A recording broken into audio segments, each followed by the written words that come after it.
Now, we all know people in the military.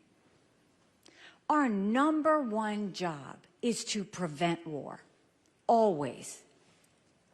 My husband's a combat veteran. He deployed in Afghanistan. The last thing we want is our loved ones to go to war. And I look at what Donald Trump said on Saturday, and it made me sick to my stomach. He said that NATO, that if any of those countries aren't paying their fair share, that not only would he not defend them, but that he would encourage Putin to take over them. Putin kills his opponents. Putin currently has arrested Evan Gersovich, who's a reporter, just for journalism. This guy's a thug. He invaded a pro-American, freedom-loving country with Ukraine. 500,000 people have died and been wounded because of Putin. And you're going to side with that? NATO has been a success story. For 75 years, we haven't had a war in that region because it's an alliance that scares Russia. Russia has never invaded a NATO country. They invaded Georgia, they invaded Ukraine, they invaded Moldova, all non-NATO countries. They are scared of the alliance. He just put every military member at risk and every one of our allies at risk just by saying something at a rally like that. That's the danger. And then he goes and mocks my husband's military service.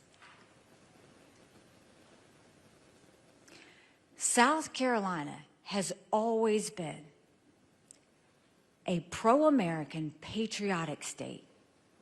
We love our men and women. That's not personal about me and Michael. To me, it was personal because you just bashed every military family.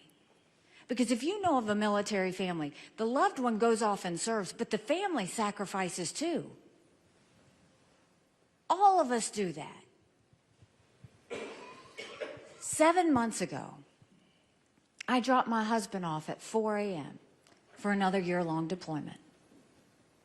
I watched him and 230 soldiers pick up their 2 duffel bags of belongings to go to a country they've never been, all in the name of protecting America.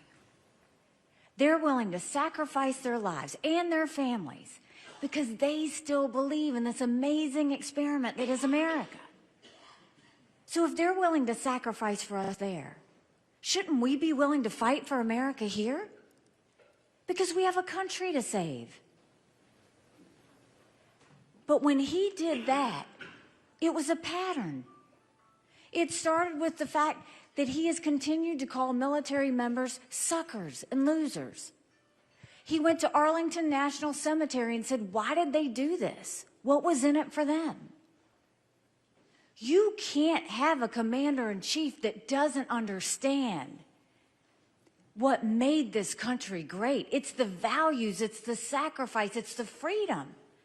That's what we fight for every day, is freedom. So we have a choice to make.